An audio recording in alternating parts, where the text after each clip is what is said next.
30 minutes of power. Welcome to 30 Minutes of Power, a podcast dedicated to educate, encourage, and inspire godly people to use their power to empower others.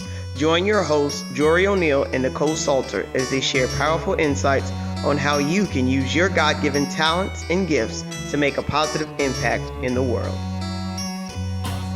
Welcome back to another episode of 30 Minutes of Power. TOP, your one-stop shop for all things encouragement, motivational, and inspirational. Super excited for our episode today. This is part, I don't even know, of Mark versus Mock. And we have Nicole Salter. She's in transport. She got some family in town, so we're going to let her take care of that. She's going to jump in every now and again. But we got a guest. Oh, yeah. My girl. Man, I don't know how we go back. I don't even want to say the number of years because neither of us look that age. So long time. My friend, my cousin, my heart, Aisha Oliver. Thank you so much for joining us. Super excited to jump into this conversation today. So the reason, right, all of this started, to be honest with you, because you posted something. And I was like, wow, like it hit me. It was like a kick in the head. Like I didn't know how to receive what I was seeing because there's a lot of conflict. And so what many of you don't know is that Aisha and I, we met in church. We met in the church. And our lives, we from that portion of our life, we've blossomed, we've grown, we've gotten big and done. I mean, we got kids now, right? Like, wow, we like mamas and stuff. It's magical, it's amazing. And so having been in the church and knowing what is possible, right, when there are a group of adults who actually care to engage young people and seeing the responses, right, to the photo that you posted. So a little backstory for those of you who just joining us. Evangelist Jacqueline Carr, she's pretty well known.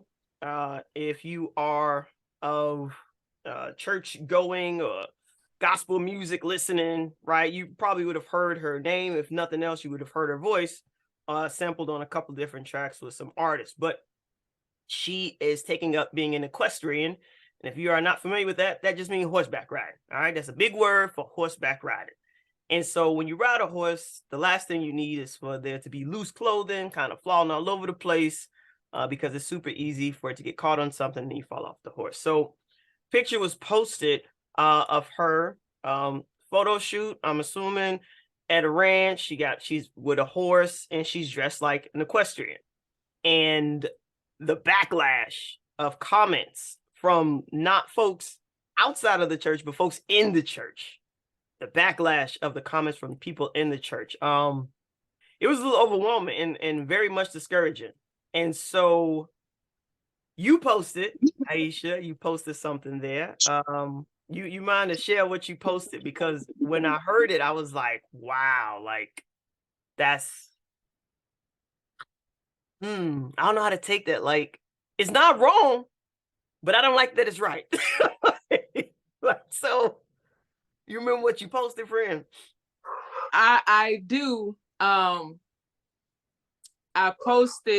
reposted her picture, and it was actually the post of the woman who kind of, she was probably one of many that kind of started the whole negativity. I mean, she wrote like a think piece on this young lady and how she was, over sexualized and all of these things. And it was just like, now I'll be honest. The reason I reposted it and I spoke on why so many people decide to leave the church, and that's part of what I posted, is because it brought up some really personal feelings of going through that very same thing in the church as a little girl, like from maybe fifth grade going into like my teen years. And I remember people saying things just like that to me because of how I was shaped. And I remember when we were in church and this girl was just like a singer and everybody was going crazy over her. And I'm like, man, she's been kind of like in the forefront of this entire thing since she was a kid. Immediately, I just imagine how damaging it could be to see the people that you served all these years come at you like that. It was like night and day and all over a picture. So it brought up some really personal feelings for me. And it was just like, you know what? This is probably why, me being completely honest, I have separated from the church for years. It's been a long time for me.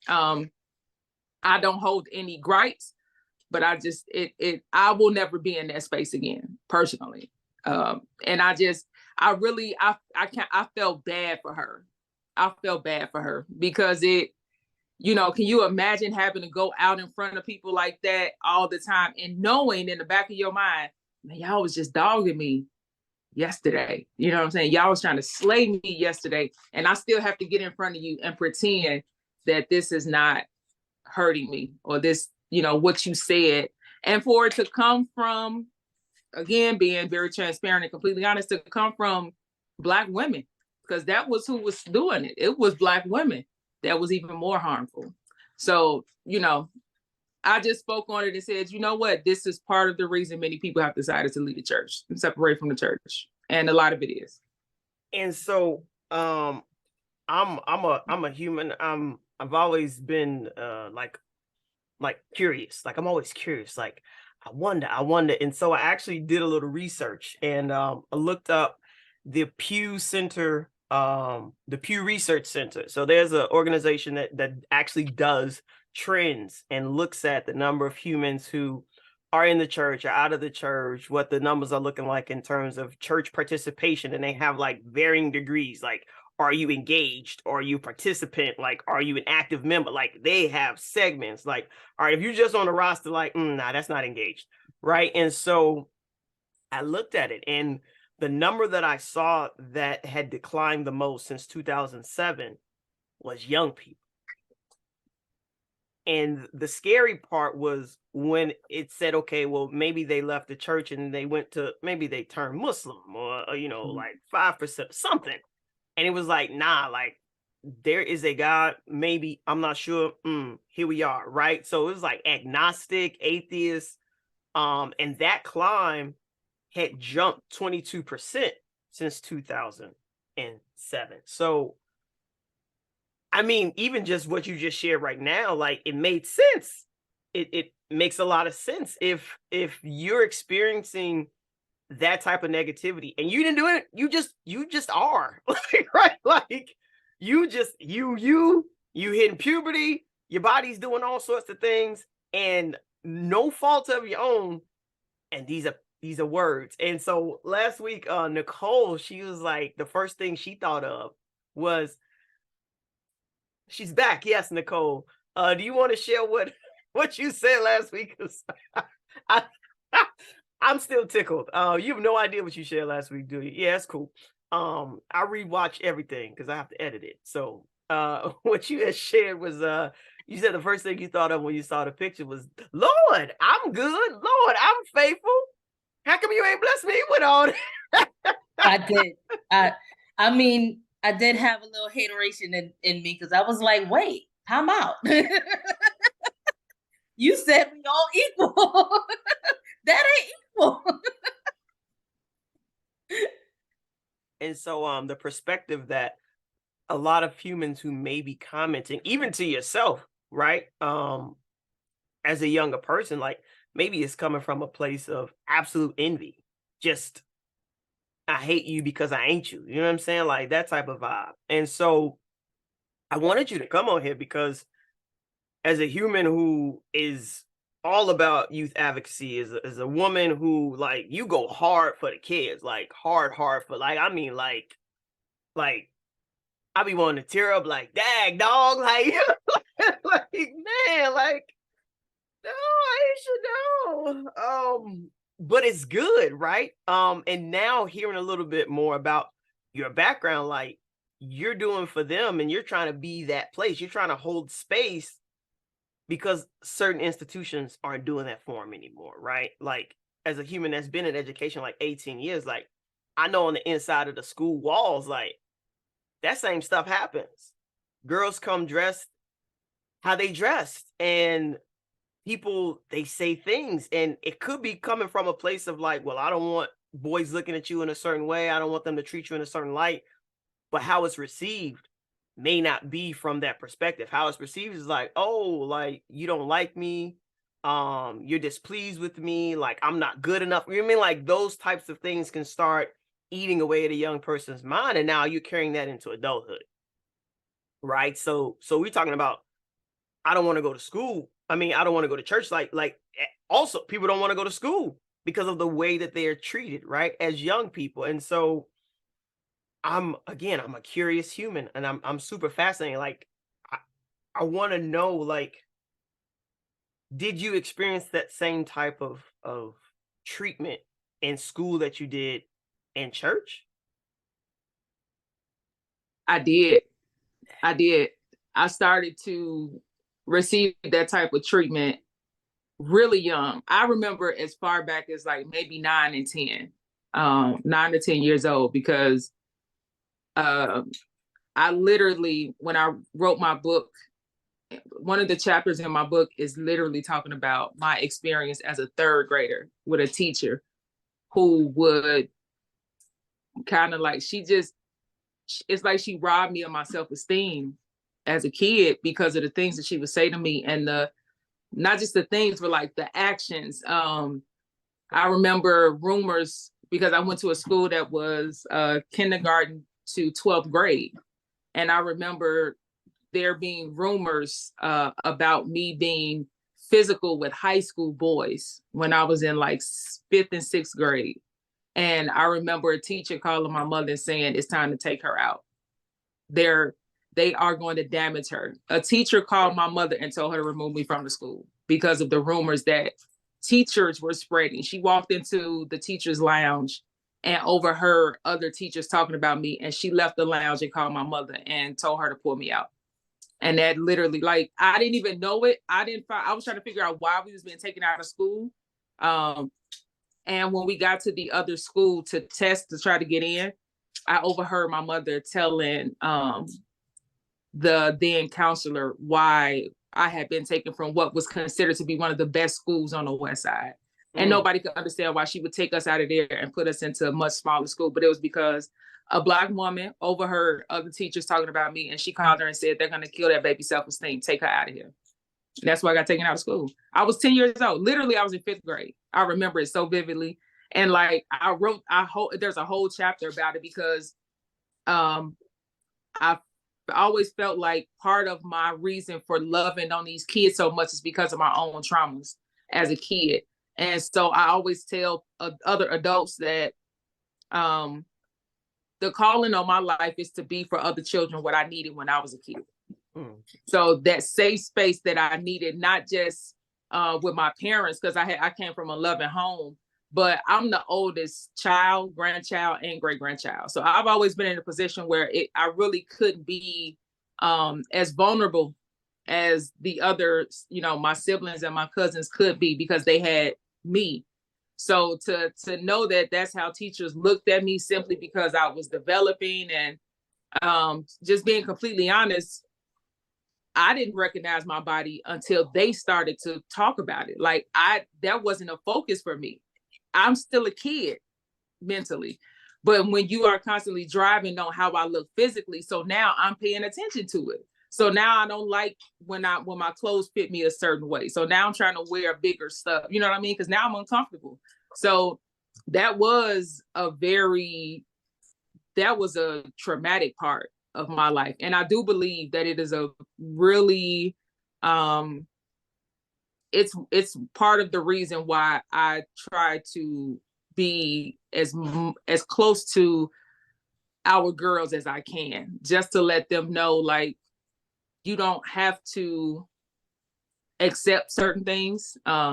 It took for me to get 30 years old and go to counseling to figure out what damaged me then. So I tell them now, like, okay, we're going to talk through this. Even when I'm in schools sometimes, like volunteering, and I've heard adults say things to kids, and I've had like words with them about, because immediately I was triggered. Like, I couldn't say it then, but I'm gonna say it now. Don't you ever talk to her like that. Don't you ever talk to him like that. You know what I mean? So I've had to really, I found myself in some situations where it was like toe to toe, because I felt like I'm like, you know what, you're gonna kill this kid's spirit if I let you get away with talking to them like that. So I've always been in like an advocacy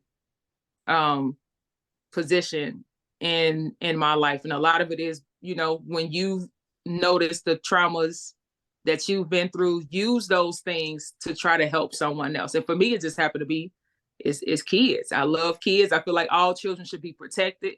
I feel like they should feel love. They should know love, even if it's not in their home. There should be at least one person in their community that they know that's somebody I can trust. That's somebody that love me. That's somebody that show up for me. Like, and that just happens to be my calling.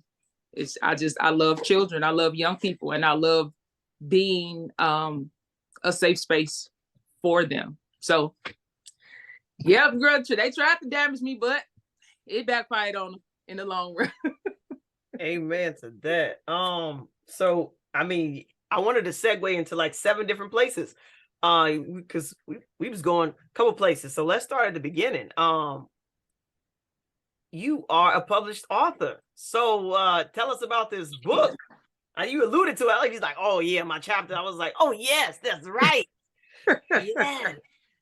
Please tell us the name of this book and where we could copy that. Oh, absolutely. So the name of the book is I Used to Know Her. It is the stories of the forgotten Black child, trauma, growth, and healing. It's on Amazon. You can go to Amazon and purchase the book. But the book was really, I literally just had an event for young girls, actually women and girls of color, which we called Girls Need Love Too. And it was a free like brunch event, really to just create a healing space in our community for mothers, daughters, nieces, you know, whomever needed to be in that space. And I remember the first table was some young ladies that I met when they were like 9 years old. They're now in their 20s, and they brought their daughters to the event. And I was telling everyone that the reason I wrote the book was not to make sales. I wrote the book as a way to start my healing journey. So I just needed to put it on paper. And I felt like once that book was published, my journey really began. Like, I had to get it off of me and just put it in a place where it was like, it was full transparency. There's still so much more that I need to tell and talk about. But that was the beginning of it. And it was also a space where it's really short. You could literally read it in a day. Because I've been volunteering in the schools, I also understood that a lot of the young people that I was coming in contact with, they had a very short attention span. And reading was not something that was passed down to them like it was to us. So when I wrote the book, it was like, I'm used to going into classrooms and these kids, like after 10, 15 minutes, especially when you give them something that don't really connect with them, I ain't trying to hear that. Like, all right, whatever. I ain't gonna put it to the side. But when I started it off just talking about like things that I know they recognize, because we've had these conversations already. So, I mean, it's like 7 chapters. They're short. You can read it in a day. But it's really just given like a lot of the young people that I work with, for some reason or other, they feel like Miss Pooh got it all together. Like, that's what they call me, Miss Pooh. Miss Okay, Pooh, the name stuck, so that's good. That's good. The name it's stuck. Now the kid, that's what the kids call me. Like, Miss Pooh it is. So, you know, I wanted them to understand that although physically I might look like I have it all together, the reason why we can connect the way that we do is because we have lived experience. You know what I mean? Like, I recognize certain spirits that I carry on them. When we come in contact, it's like I feel it. I'd be like, that one right there. Let me go see what's going on. The mannerisms, the way they talk, you know, the way they move, who they associate with. I notice all of it. So I just use those things. And writing that book was really, I was at my mother's house. I went in the basement. I was helping them clean out the basement. My mother kept a container, and the container was full of journals and diaries that she used to give me to write in when I was younger, because I wouldn't talk to people like that. Like around people, I was an extrovert, but if I didn't have to be around people, I didn't want to be around people. So I didn't share my stories. I did a lot of writing as a kid and as a teenager. And when I looked in that container and saw those journals, and I was sitting down reading through them, and it brought back so many memories. Like the dates, it's so much detail in them that I got emotional sitting down there. Like when you think you done got over something, and then you see it and you like, man, I ain't got over it. I just put it in the back of my mind. I pushed it so far back, I thought I got over it. That's what it was. Mm-hmm. And so I use those. My book is really journal entries that I found in the basement. I used those journal entries, and I just created a book from it. And I just really wanted like my girls and my guys to see that you really can, you know, there is light at the end of the tunnel. If you want to get there, if you want to do the work, because healing is not cute. I know what they say. I know the pictures you see, but it's going to take some ugly cries sometimes to really get you there. So that's what I used to know her was. It was really a way for me to start my healing journey and hopefully inspire somebody else to start theirs.